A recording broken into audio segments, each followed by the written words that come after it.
So sekarang kita tengah bercuti, kita tengah naik kabel car. Awak happy tak keluar dengan saya? Happy tak? 你好， Apa dia happy kan saya keluar dengan saya. Awak rasa berapa kali awak nak keluar dengan saya macam ni? Awak happy tak tengok kat luar tu? Cantik kan? Cantik tak pemandangan kat sini? Ha? Cantik tak? Cantik kan? Cantik. Tak apa. Awak boleh cakap Cina eh? Awak Cina kan? Awak Cina kan? Awak Cina tak? Awak bukan Cina? Awak cakap lah apa-apa. Awak macam tak nak cakap dengan saya je. Awak tak suka saya ke? Ha, cakap.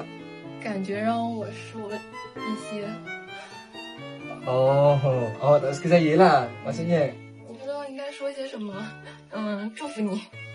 saya? Yeah. Oh, awak happy? Serius awak happy? Weh, serius awak happy? Awak happy tak? 到了，你们俩还没 Awak 有 happy 讨 tak? 论 Oh, 好。 kita dah sampai lah. Dah sampai? Yeah, yeah. Okay, jom. Okay, bye-bye.